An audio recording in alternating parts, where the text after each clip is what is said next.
اب میں آپ کو ایک حدیث سنانے چلا ہوں جس میں ایک عجیب نقشہ سامنے آتا ہے کہ یہ مہدی جب ظاہر ہوں گے تو کس طور سے ظاہر ہوں گے، ان کے ظہور کی کیفیت کیا ہوگی، کیف یظہر۔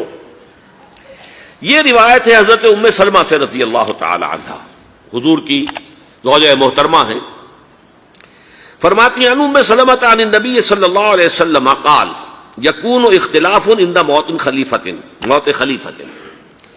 حضور نے فرمایا ایک خلیفہ کی موت پر اختلاف واقع ہو جائے گا، خانہ جنگی ہو جائے گی۔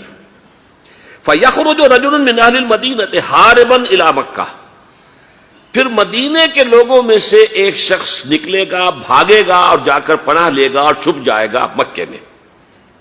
فَيَأْتِيهِ نَاسٌ مِّنْ أَهْلِ مَكَّةِ، پھر اس کے پاس آئیں گے اہل مکہ، مکہ کے لوگ، فَيُخْرِجُونَهُ، اور اسے نکالیں گے، جہاں وہ چھپے ہوئے ہوں گے وہاں سے نکالیں گے۔ وَهُوَ كَارِهٌ، اور وہ بالکل اس کو پسند نہیں کر رہے ہوں گے، نہ وہ خواہش مند ہوں گے کہ ان کے ہاتھ پر بیعت کی جائے، نہ وہ یہ چاہیں گے کہ وہ میدان میں آئیں اور ان کو جو ہے اپنا لیڈر مانا جائے۔ وَهُوَ كَارِهٌ فَيُبَايِعُونَهُ بَيْنَ الرُّكْنِ وَالْمَقَامِ، لیکن لوگ جو ہے پھر اصرار کے ساتھ ان کے ہاتھ پر بیعت کریں گے رکن اور مقام کے درمیان۔ رکن وہ کونا ہے خانہ کعبہ کا جس میں حجر اسود لگا ہوا ہے، اور مقام ابراہیم جو ہے، ان دونوں کے مابین جو یہ علاقہ ہے یہاں پر وہ بیعت ہوگی۔ وَيُبْعَثُ إِلَيْهِ بَعْثٌ مِّنَ الشَّامِ، ان کے خلاف ایک لشکر بھیجا جائے گا شام سے۔ نہیں کہا جا سکتا کہ باسی حکومت اس وقت کی جو ہے اس کی طرف سے کوئی مسئلہ اس طرح کا اٹھ کھڑا ہو، اس لیے کہ ابھی تو بہرحال باسی حکومت وہاں ہے۔ فَيُخْسَفُ بِهِمُ بِالْبَيْضَاءِ بَيْنَ مَكَّةَ وَالْمَدِينَةِ، لیکن اللہ تعالیٰ اس لشکر کو مکے اور مدینے کے درمیان وادی بیضاء میں دھسا دے گا، زمین کے اندر پورے کے پورے لشکر کو۔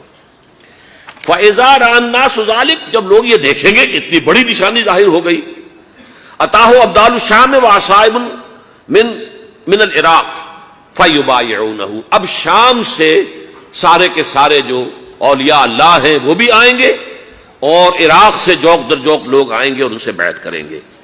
وَيَعْمَلُ فِي النَّاسِ بِسُنَّةِ نَبِيِّهِمْ، پھر وہ عمل کریں گے لوگوں کے مابین، حکومت کریں گے اپنے نبی کی سنت کے مطابق۔ وَيُلْقِي الْإِسْلَامُ بِجَرَانِهِ، اور اسلام اپنی گردن زمین پر ٹکا دے گا۔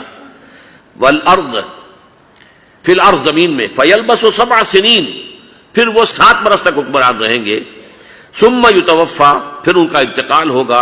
وَيُصَلِّي عَلَيْهِ الْمُسْلِمُونَ، اور مسلمان ان پر نماز پڑھیں گے۔ یہ جو میں نے آپ کے سامنے نقشہ کھینچا ہے،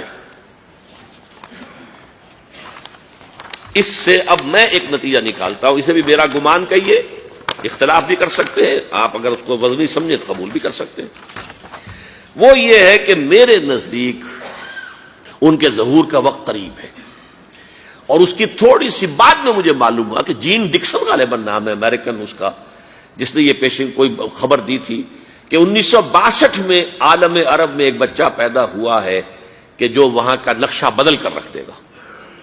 یہ جین ڈکسن کی غالباً پیشن گوئی ہے۔ بہرحال مجھے اس کی پیشن گوئی سے کوئی دلچسپی نہیں ہے، میں تو جو احوال دیکھ رہا ہوں، یعنی اسرائیل کا قائم ہو جانا، اور اس کے بعد اب یروشلم کا مسلمانوں کے ہاتھوں سے نکل جانا، اور اب گویا کہ وہ الملحمۃ العظمیٰ جو ہے تلی کھڑی ہے، کسی بھی وقت جو ہے یہ جو ہے وہ لاوا پھٹ سکتا ہے، آتش فشاں پھٹ سکتا ہے۔